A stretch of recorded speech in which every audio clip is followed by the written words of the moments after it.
In the previous case, we will first of all consider the element strip which is located at a distance y from the base of the triangle.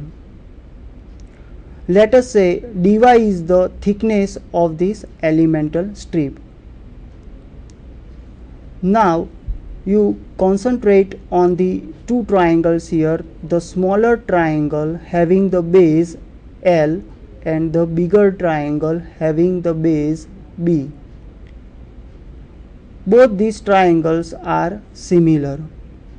So the ratio of the corresponding sides of the triangle would be the same. So as you can read in the last line, the ratio of the corresponding sides means the base of the smaller triangle to the base of the larger triangle, that is L upon B equal to the ratio of the altitude of both the triangles, that is h minus y upon h. From that we can derive the value of L, which is equal to B into h minus y upon h. And finally we can obtain the area of the elemental strip, that is dA equal to B into h minus y upon h into dy. Now once you obtain the area of the elemental strip, then you can easily find out the moment of inertia of that elemental strip. Just recall that fundamental equation, area into square of the distance. So the distance of the elemental strip from the base is y. So that should be the integration y square dA, which would give us the mi of the triangular section on its base. So again I have shown the limits of integration from 0 to h, and substituting the values of y square and dA and solving on this, we obtain the final value of the moment of inertia, which is equal to bh cube by 12. Now remember, this is the mi of the triangle on its base. If we want to find out the moment of inertia of the triangle on its centroidal axis, then either you can find by using the first principle, means considering the elemental strip from the centroidal axis, or there is a easy way out. We have just discussed the parallel axis theorem, which says that IAB equal to ICG plus AH square. That means if you know the MI of any area about the centroidal axis, then you can always find the MI of that area on any axis parallel to the centroidal axis and located at some distance, and vice versa. For example, if we know the mi of the area about any axis, then we can always transfer the moment of inertia of that area from that axis to the centroidal axis. So the same logic is used to get the value of mi of the triangular section on the centroidal axis. Here you can read Ix is equal to Ix bar plus AD square, where capital A is the area of the triangle, D is the distance between the centroidal axis of the triangle and the base, which is our reference axis here.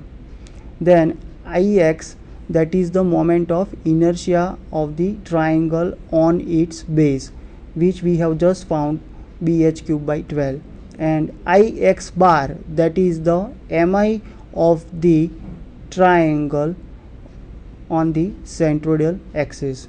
So Ix bar equal to Ix minus AD square. So Ix is equal to bh cube by 12 minus area of the triangle, that is 1/2 into base into altitude. So 1/2 bh, and the distance between the centroidal axis and the base of the triangle. Now remember, the centroid of the triangle is located at a 1/3 of its height from the base. So distance between the centroidal axis and the base would be 1/3 of the height. So I have substituted d equal to h by 3 into the equation. So when you simplify this, you get the final value bh cube by 36. So two important values we have derived here for the triangle. Mi of the triangle on its base is bh cube by 12, but mi of the triangle on the centroidal axis is bh cube by 36. Okay, now we will move on to the next theorem, which is the perpendicular axis theorem. Let us go through the statement. What it says that if Ixx and Iyy be the moment of inertia of any area about the x-axis and y-axis respectively, then the moment of inertia of this area about the axis perpendicular to the xy plane and passing through the point of intersection of the x-axis and y-axis is given by the following equation: Izz equal to Ixx plus Iyy. Now as you can see in the figure, the lamina is shown on the xy plane, and on this lamina I have shown the element dA. The element dA is located at a distance y from the x-axis, and the distance of this element from the y-axis is x. Also, the point O is the point of intersection of x and y. The distance of this element from the point O is considered as r. Now from the geometry we can say that r square is x square plus y square. Now one more time we will refer to the statement what we are going to prove here, that Izz equal to Ixx plus Iyy, where Ixx is the mi of the given lamina about the x-axis.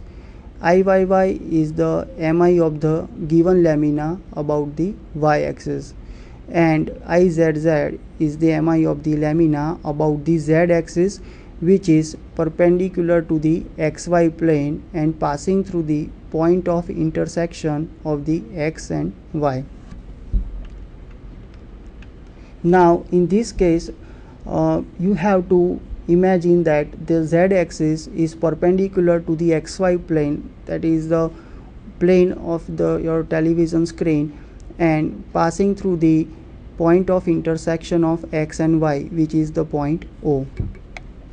So by using the first principle we can easily state that Ixx is equal to integration y square dA, because mi is area into the square of the distance. So Ixx is equal to integration y square dA. Accordingly Iyy is equal to integration x square dA, and at last Izz is equal to integration r square dA. And we also know the relation r square equal to x square plus y square. So when you just sum up the Ixx and Iyy, as we have seen in the slide, Ixx plus Iyy, that is integration y square dA plus integration x square dA, and finally it is substituted by r square dA, which is Izz. Hence the theorem is proved. So both these theorem, the parallel axis theorem and perpendicular theorem, are very much important in solving the problem. Now by using the perpendicular axis theorem we will find out the mi of the few more standard shapes. We will start with the circular section. As you can see in the figure, there is a circular cross section in xy axis are shown, and we want to find out the mi of the circular section about the x-axis and y-axis.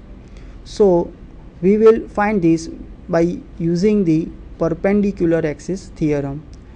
We will first of all determine the mi of the circular section about the z-axis. Here you have to imagine that z-axis is perpendicular to the plane xy and passing through the point of intersection of x and y, which is the point O. Now in order to find the mi, again consider the elemental strip at a distance x and having the thickness dx. As you can see in the figure, the elemental ring is shown, which is at a distance x from the point O, and the thickness of the elemental ring is dx.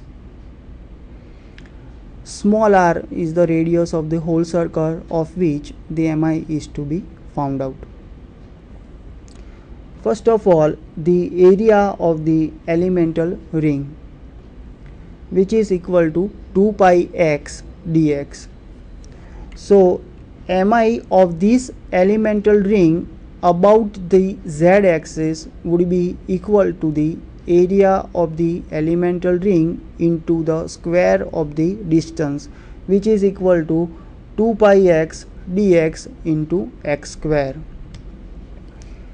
As you can read in the slide, the moment of elementary ring about the z-axis is equal to 2 pi x dx x square, which is 2 pi x dx.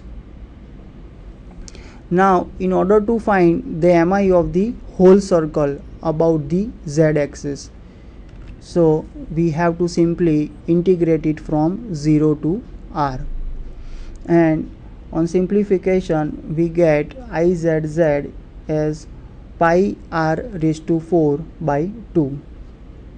Now we will apply the perpendicular axis theorem, because eventually we want to get the mi of the circular section about the x-axis and y-axis. As the theorem suggests, izz equal to ixx plus iyy. Again, the circular section is symmetrical about the x-axis and y-axis, so ixx would be the same as iyy, and we will apply this in terms of izz. We get 2 times ixx or 2 times iyy, and finally, as we know, we want to get ixx, so that's supposed to be equal to izz divided by 2, and I have just substituted the values of izz we have found earlier, and finally ixx equal to iyy equal to pi r raised to 4 by 4. Now this standard values is usually put in the diameter form, so simply replace the r by d by 2, where d is the diameter of the circular section. So we get ixx or iyy as pi d raised to 4 by 64. Now we will find the moment of inertia of the semicircular area about its base. As you can see here, there is a semicircular section. AB is the diameter or the base of the semicircular section, and we will find out the mi of the semicircular section about the x-axis and y-axis. So just proceed in a usual manner. Consider the half elemental ring having the thickness dx and which is located at a distance x from the point O. Let us say capital R is the radius of the semicircle. So first of all, you get the area of the elemental ring. So area of that half ring or the strip is equal to pi x dx, and it is located at a distance x. So moment of inertia of that elemental strip about the zz axis is equal to the area into the square of the distance, so which is equal to pi x dx into x square. Now we want to get the mi of the entire semicircular section about the z-axis. So we integrate this thing from 0 to r. So moment of inertia of the given area about the z-axis izz equal to 0 to r pi x cube dx, and when you simplify this you get the final answer izz equal to pi r raised to 4 upon 4. Again you apply the same logic here. Perpendicular axis theorem, izz is equal to ixx plus iyy. So because of the symmetry, ix and iy would be the same, and it would be equal to 1/2 of the izz, and I have substituted the values of izz into the equation. So finally we get ixx and iyy for the semicircular section on its base pi d raised to 4 upon 128. Now by using the parallel axis theorem, we can always transfer this value to the centroidal axis, and we can find out the mi of the semicircular section about its centroidal axis.